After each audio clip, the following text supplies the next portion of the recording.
Sebok kemazak 10,323 Phrwngnairokni bagwi koktuma kaham. Kerongni Lamatwi Rwnani Manthaino Kiphilwi Rwnani bagwi Chaitokmung Naharnai haste Haphang.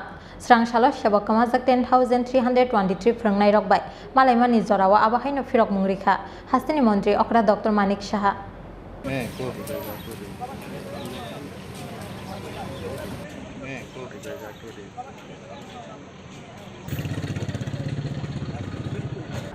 Brokni Manthai Kiphilwi manani sanmungo tangsalo Bidhan Sabha Abhijan khlaimani sebok kemajak 10,323 ni joto Phrwngnairok paithago Brokni isuno tiyei Bidhan Sabha o kasaka koglam sarta sanlaini bisingono Brok bai asbui koglam salainani bagwi Bidhan Sabha o koimung narokmani hastini kwsa mantri okra Biplab Kumar Deb.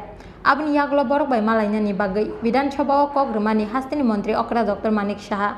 Aba haikino tangsal horo Brokno phone khlai sajakmani srangsal phungo Brokni sanmungno tiyei hastini mantri okra bai koglam salainai hinui.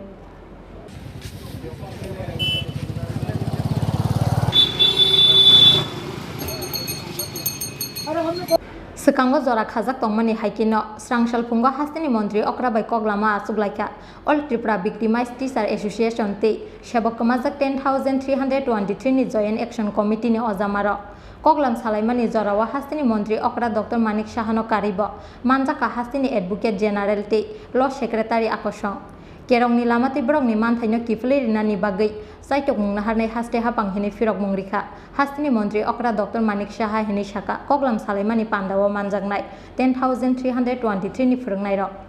আপনারা দেখেছেন গত 26 তারিখ আমরা গণতান্ত্রিক পদ্ধতিতে আমরা বিধানসভা অভিযান করেছিলাম, কিন্তু পুলিশ আমাদেরকে সার্কিট হাউসের সামনে আটকে দিয়েছিল।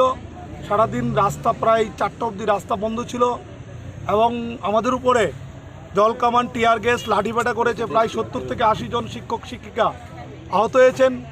মাননীয় মুখ্যমন্ত্রী সেই দিন পবিত্র বিধানসভায় দাঁড়িয়ে বলছিলেন যে ওদের সঙ্গে যে জিনিসটা হয়েছে অত্যন্ত দুঃখজনক, আমি ওদের সঙ্গে কথা বলতে চাই। এবং রাজ্যের প্রাক্তন মুখ্যমন্ত্রী বিধানসভায় উঠিয়েছিলেন যে আপনি ওদের সঙ্গে কথা বলুন। তা আমরা দেখেছি প্রাক্তন মুখ্যমন্ত্রীর কথা অনুসারে উনি সেই দিনেই 4:30টার সময় আমাদেরকে ফোন করে ওনার অফিস থেকে বলেছেন যে 28 তারিখ 10:30টার সময় আপনারা আসুন, 6 জনের একটা প্রতিনিধি দল, আমি কথা বলবো। কারণ আপনাদের যে টেকনিক্যাল পয়েন্টগুলি বেরিয়েছে সেই পয়েন্টগুলি নিয়ে আমি এক্সটেন্ডেড ফোরামে আমি কথা বলতে চাই। তো যথারীতি আমাদের পূর্ব ঘোষিত অনুসারে আমরা এসেছি। কারা আগে এসছে এগুলি আমাদের জানা নেই, কিন্তু আমাদের লিগেলভাবে আমাদেরকে অ্যাপয়েন্টমেন্ট দিয়েছে উনি, আমরা এসেছি এবং ওনার সঙ্গে যে কথাবার্তা আজকে হয়েছে আমরা আশাবাদী উনি সত্যিই আমাদের কিভাবে রক্ষা করা যায় শুনি। উনি আজকেও বলেছেন যে আমার পরিবারেও আছে, আমার এলাকার লোকও আছে, সেটা আমি বললেই হবে না, আমার মন্ত্রিসভা আছে। এবং উনি কথা বলার সময় আমাদের অ্যাডভোকেট জেনারেলও উপস্থিত ছিলেন এবং এই ল সেক্রেটারিও ছিলেন। তো উনি বলছে যেহেতু পূজা আর 2-1 দিন বাকি আছে, পূজার পরে উনি এক্সটেন্ডেড ফোরামে মিটিং করে কিভাবে আমাদেরকে আইনিভাবে বাঁচানো যায় সেই বিষয়টা উনি খুব গুরুত্ব সহকারে দেখবেন। উনি এই অ্যাসুরেন্সটুকু আমাদেরকে দিয়েছে। গত বিধানসভায় মাননীয় মুখ্যমন্ত্রী যে কথা বলেছিলেন যে আন্দোলনকারীদের সঙ্গে দেখা করবেন, সেই কথা মোতাবেকই আজকে আমাদেরকে অ্যাপয়েন্টমেন্ট দিয়েছিলেন। যথারীতি আমরা 6 জনের প্রতিনিধি দল গিয়েছি ভিতরে। যে বিষয়টা নিয়ে এতদিন ধরে আমরা আন্দোলন করছিলাম যে আরটিআই এর বিষয়, সেই বিষয়টাকে যেভাবে দেখা হচ্ছিল এতদিন ধরে, মাননীয় মুখ্যমন্ত্রীর কাছে যখন আমরা বেশ কিছু কাগজপত্র দিয়েছি এবং উনি আরও বেশ কিছু কাগজপত্র চেয়েছেন, এর থেকে একটা জিনিস বোঝা যাচ্ছে যে আমাদের যে দাবিটা সেটা যে অন্যায্য দাবি এটা বলা যাবে না, এটা ন্যায্য দাবি, এইটুকুন বোঝা গেছে আজকের আলোচনার মাধ্যমে।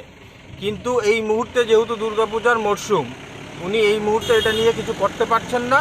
সুতরাং দুর্গাপূজার পরেই উনি এক্সটেন্ডেড ফর্মে আইনি বিশেষজ্ঞদের নিয়ে একটা মিটিং করতে যাচ্ছেন, সেইটুকুন অ্যাসুরেন্স আমাকে দিয়েছেন। তো সেই মোতাবেক আমাদের কাছে বেশ কিছু কাগজপত্র চেয়েছেন, আমরা এই কাগজপত্রগুলো ওনার কাছে সাবমিট করব এবং তার পরবর্তীতে যা যা করার সেটা আইনিভাবে উনি দেখবেন।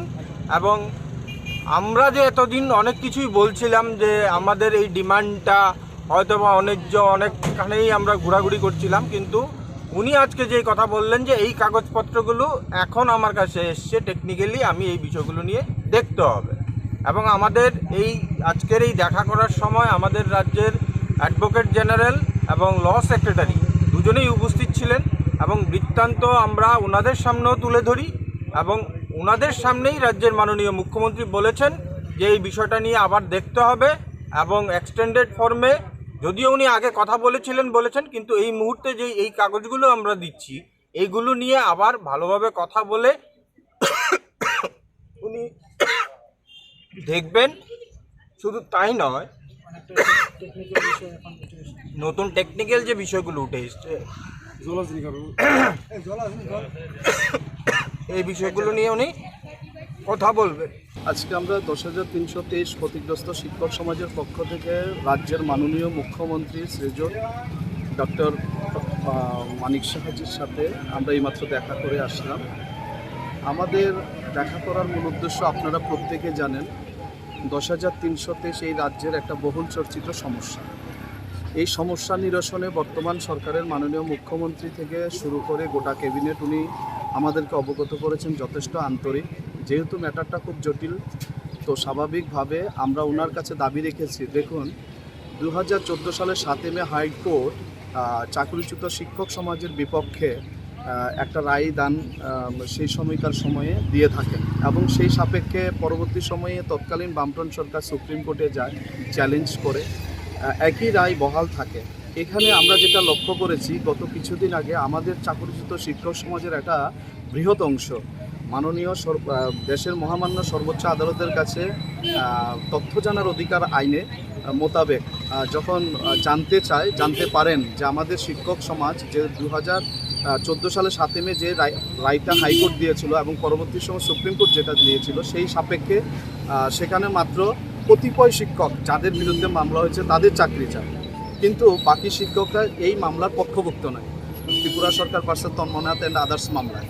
তো এই জায়গায় আমরা অবগত করি এবং আমাদের বিভিন্ন ডকুমেন্টারি আমাদের কাছে যে সমস্ত কাগজপত্র রয়েছে সেগুলো ওনার কাছে আমরা পেশ করি এবং তৎসঙ্গে সেখানে গভর্নমেন্ট অফ ত্রিপুরার অ্যাডভোকেট জেনারেল এবং ল সেক্রেটারি উভয়ে ছিলেন এবং সেখানে আমাদের সাথে যথেষ্ট আন্তরিকতার সাথে বিষয়টাকে উনি সংবেদনশীলতার সহিত এবং সহমর্মিতার সহিত দেখেছেন এবং উনি বলছেন যেহেতু এত জটিল সমস্যা সেটাকে নিয়ে আইনিভাবে কিভাবে আমাদেরকে বা এই চাকরিচ্যুত শিক্ষক সমাজকে সহযোগিতা করা যায় বা কিভাবে আমাদেরকে পূর্বের কর্মসংস্থানে ফেরানো যায়, যদি কোনো আইনিগত কোনো যদি লিটল রে অফ হোপও থাকে তাহলে সেই জায়গায় সরকারের কোনো কার্পণ্যতা থাকবে না এবং তিনি আমাদেরকে আশ্বস্ত করেছেন তিনি এই বিষয়টাকে নিয়ে আবার গভর্নমেন্ট অফ ত্রিপুরার অ্যাডভোকেট জেনারেল এবং ল সেক্রেটারি এবং যারা অন্যান্যরা আছেন ক্যাবিনেটের সবাইকে নিয়ে উনি বসবেন এবং আমাদেরকে আবার নেক্সট পরবর্তী সময়ে এই বিষয়ের উপরে কি আউটপুট ওনারা পেয়েছেন সেই সম্পর্কে আমাদেরকে অবগত করবেন এবং ডাকবেন। Abo haikino phainai salo hastini advocate general law secretary te bidan sabani adong rok bai kok salaimani yagulo borokno kok tumaro horjaknai hini Phrwngnairokni rikha hastini mantri okra dr manik saha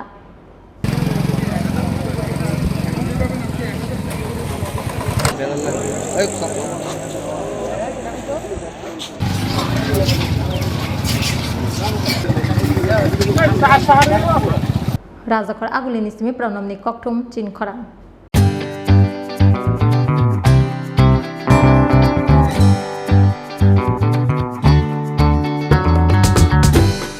Jotonono khulungka or samutani shalno rugei makun industry jewelers and other suppliers ni bekakte kha kahamte hamsak ma yafaro or samutani shalno rugei rizagi tongo 30% discount au kubuno or samutani shalno rugei making charge ni sakawo rizagi tongo 30% discount obani logi 50,000 paimungo rizagi tongo hamthok ma shokat 24 September 2022 salmarini simi 4 October 2022 jora tongnai o offer obani bagai tele yawai dakti phaidi makun industry jewelers and other suppliers phalnogo